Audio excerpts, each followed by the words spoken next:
ketika cinta sudah berbicara, maka semua bisa menjadi nyata. Sahabat-sahabat Muslim dan komunitas-komunitas lain yang ada di Semarang, mereka banyak membantu saya, di antaranya sahabat-sahabat Hijrah dan lain sebagainya. Banyak membantu saya di dalam berdakwah, seperti di Bandung beberapa waktu yang lalu. Maka panggilan cinta tersebut membawa saya sampai ke Semarang. Alhamdulillah, itu adalah pelajaran yang sangat bermanfaat. Oleh karena itu saya ingin memberitahu kepada kalian, kalau kalian ingin ibadah diterima oleh Allah, maka kuncinya satu. Kunci ibadah adalah apa? Cinta. Kunci ibadah adalah cinta. Tanpa cinta, maka seorang hamba Allah Subhanahu wa ta'ala tidak akan pernah sampai kepada Allah. Maka bohong ketika salah seorang mengatakan bahwa dirinya banyak melakukan ibadah, akan tetapi dia tidak memiliki cinta dari hatinya di dalam beribadah kepada Allah Subhanahu wa ta'ala. Saya teringat seseorang yang bernama Majnun atau Qais bin Mulawwah, yang sering diceritakan oleh sebagian orang dengan nama Majnun Laila. Tahu Majnun Laila? Majnun pecinta kepada Laila, seorang wanita yang di sebagian riwayat diceritakan wanita tersebut tidak cantik. Wanita tersebut tidaklah seindah yang dibayangkan banyak lelaki. Akan tetapi Majnun sudah cinta, dan kalau seseorang sudah mencinta maka matanya buta. Betul atau tidak? Betul atau tidak? Seseorang kalau sudah mencinta maka matanya buta. Salah seorang di antara kita sebagai contoh, cinta sekali kepada anaknya. Padahal anaknya nggak keren-keren banget, tapi setiap hari yang diupload siapa? Anaknya terus. Kenapa? Karena cinta. Bukan karena keindahan yang dimiliki oleh anaknya. Bahkan terkadang mata seorang ayah dan ibu berbeda dengan mata orang lain. Bagi seorang ayah dan ibu, seakan-akan anak dia adalah anak yang paling terindah yang pernah ada. Padahal di mata orang lain biasa saja. Banyak bayi yang sama. Banyak anak orang yang lebih indah, yang lebih tampan, atau yang lebih handsome, atau lebih cantik daripada anaknya. Betul atau tidak? Itu yang namanya cinta. Cinta sudah membutakan mata. Salah seorang di antara kita mungkin mencintai istrinya, atau istrinya mencintai suaminya, apalagi pengantin baru. Ngelihat wanita ini, atau wanita melihat laki-laki ngeludah aja dibilang cakep. Waduh, cakep banget cara ngeludahnya. Woi, ngeludah bro. Cara ngeludahnya dibilang cakep. Kenapa? Karena matanya sudah tersihir dengan yang namanya cinta. Cara berjalannya, cara minumnya, cara duduknya, padahal tidak ada beda dengan manusia lainnya. Tapi ketika cinta sudah berbicara, maka semua akan menjadi indah.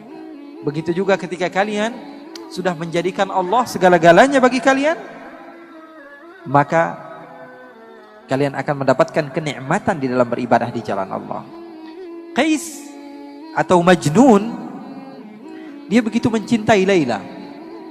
Di dalam riwayat, Laila bukanlah wanita yang cantik, wanita yang hitam, wanita yang tidak memiliki rupa yang indah untuk dipandang. Tapi sebagaimana kata Imam Syafi'i, imam kita bersama, apa kata Imam Syafi'i? Wa 'ainur ridha 'an kulli 'aibin kalilah, walakin 'ainus sukhut tubdil masawiyah. Mata kalau sudah senang kepada sesuatu, maka mata tersebut akan buta. Semua yang dipandang adalah keindahan, walaupun keburukan jadinya indah.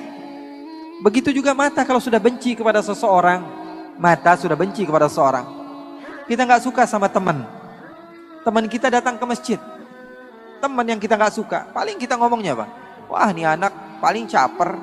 Wah, ini anak paling pengen dibilang soleh. Wah, ini anak paling pengen dibilang orang yang baik. Padahal orang jelas-jelasan datang ke tempat yang baik, tapi karena kita tidak ada cinta kepada dia, tidak ada respect kepada dia, maka yang jadi apa? Hasilnya buruk. Oleh karena itu, cinta adalah segala-galanya. Pesan saya, kalau ingin mendapatkan kekhusyuan di dalam sholat, di dalam beribadah, utamakan cinta. Setelah itu baru kamu lakukan segala hal, dan kamu akan merasakannya dalam keadaan nikmat. Qais atau Majnun, suatu saat dia berjalan, dan berjumpa beberapa orang yang sedang beribadah, sedang sholat. Beberapa orang yang sedang sholat.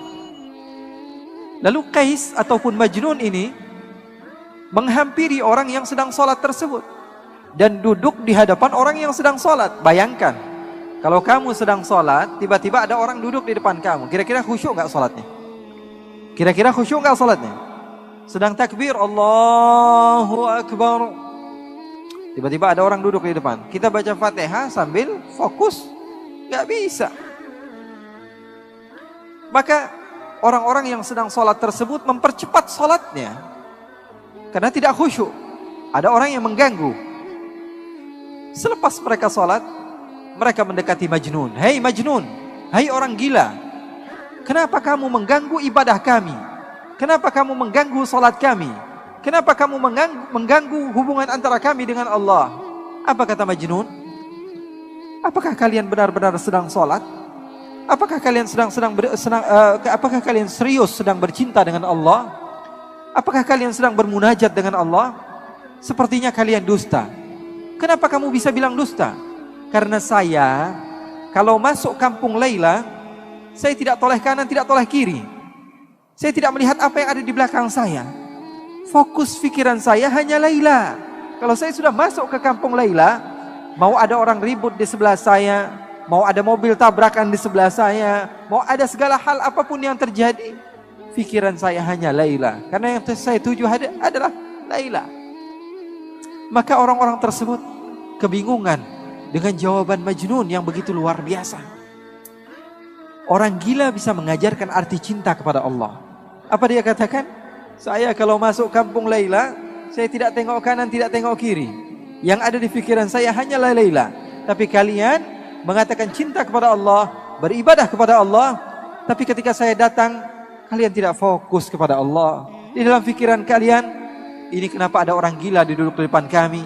Di dalam pikiran kalian, ini kenapa ada orang gila datang ke tempat kami? Kalian tidak benar-benar cinta kepada Allah. Oleh karena itu, kita belajar cinta kepada orang gila.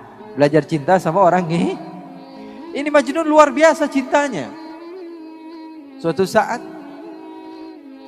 Majnun sedang duduk bersama anjing. Duduk sama anjing. Dimuliakan anjing tersebut. Diberikan parfum sama dia. Dipakaikan pakaian. Kemudian dia memiliki roti, dia potong dua, yang setengah dia makan, yang setengah dia kasih kepada anjing tersebut. Ini orang gila wajar ya. Maka sebagian orang datang kepada Majnun dan mengatakan, hei Majnun, kamu ini tambah lama, tambah gila saja. Kenapa anjing kamu berikan setengah daripada harta kamu? Apa kata Majnun? Begitu indah Majnun mengajarkan cinta kepada kita yang tidak paham akan arti daripada cinta. Apa kata Majnun? Saya memuliakan anjing ini karena saya tahu matanya pernah memandang kampungnya Laila.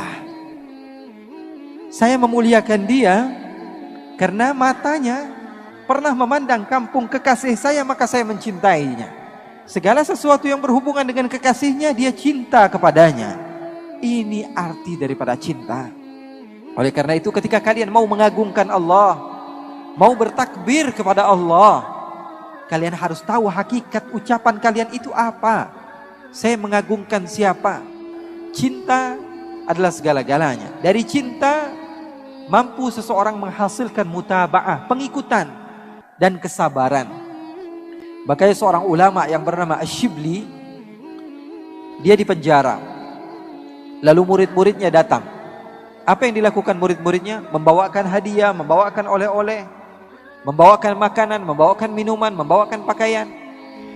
Setelah sampai di lapas, di tempat di mana Al-Imam Ash-Shibli ketika itu ditahan, Al-Imam Ash-Shibli melihat ada batu di sampingnya, dia ambil, dia lempari murid-muridnya. Kemudian setelah dilempari semuanya pergi. Lalu beliau mengatakan, "Lau kuntum ahibbai law sabartum ala balai." Kalian pendusta ketika kalian mengatakan cinta kepadaku. Kalau kalian cinta pasti kalian sabar akan apa yang telah aku lempar kepada kalian.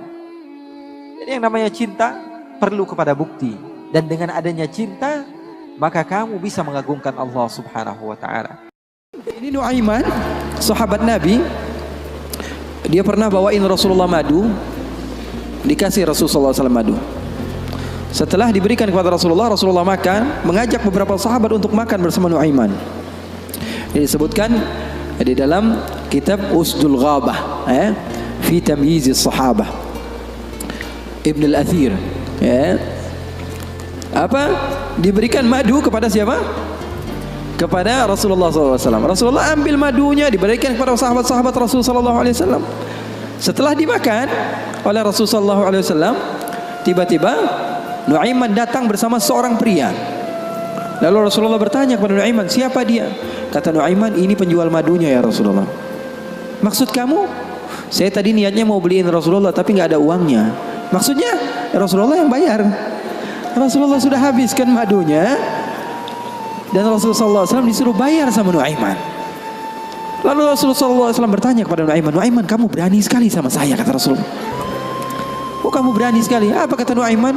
Saya jujur ya Rasulullah, saya nggak pernah melihat ada satu baju baru yang datang di kota Madinah atau makanan baru kecuali saya berharap saya adalah orang yang pertama menunjukkannya kepadamu dan memberikannya kepadamu ya Rasulullah.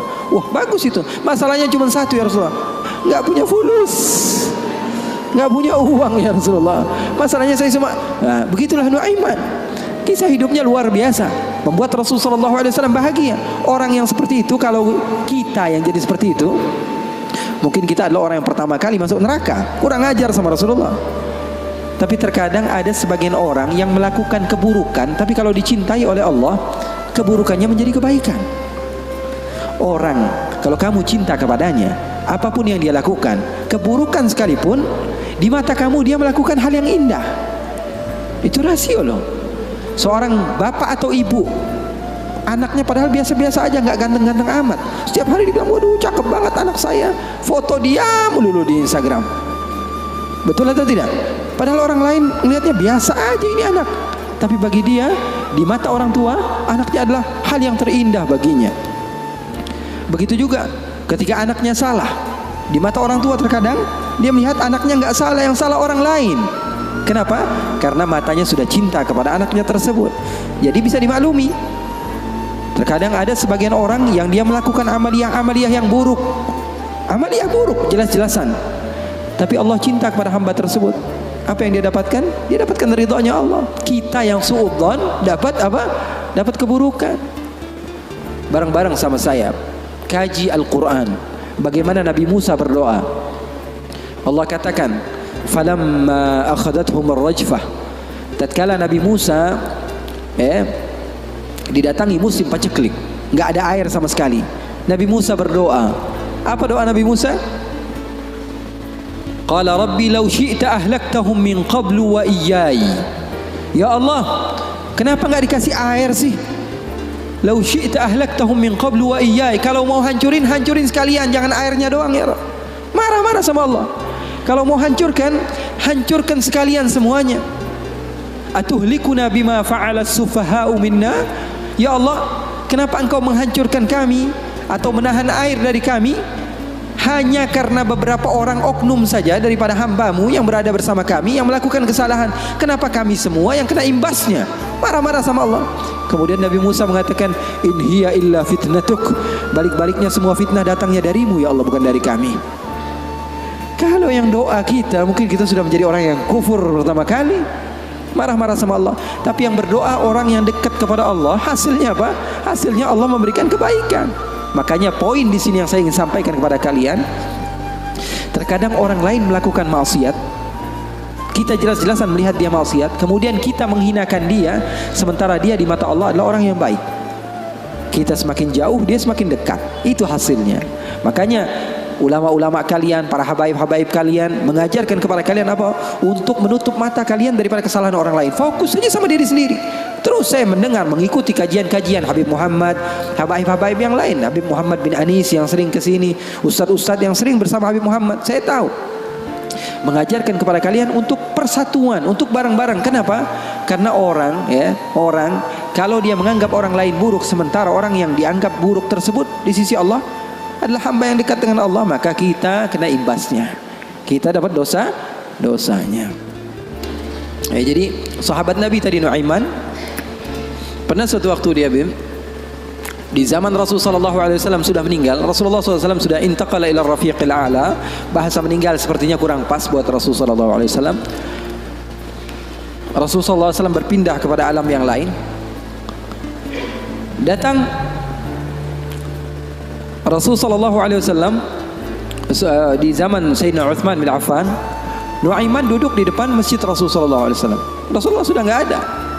Nuaiman sumpek. Biasanya Rasulullah SAW dimainin sama dia. Ini duduk di masjidnya Rasulullah SAW. Nggak ada kerjaan dia. Dia ambil batu, dia lempar, ngeliatin orang yang bolak balik sana. Kalau kata orang Malaysia, pusing sana, pusing sini, balik sana, balik sini. Nuaiman melihat ada orang yang buta, orang yang nggak bisa melihat, megang tongkat. Jalan, dia pusing sana, pusing sini, balik sana, balik sini. Nuaiman, saya lagi sumpek, ini orang bikin tambah sumpek. Dipanggil sama Nuaiman, hei buta, kemari kamu. Ini Nuaiman nggak bisa ngelihat orang kecuali dikerjain. Itu Nuaiman, nggak bisa ngelihat orang kecuali kerjain. Tapi dia dicintai oleh Allah. Susah kan? Kalau Allah udah cinta, makanya cari cinta Allah, bukan cari surganya Allah.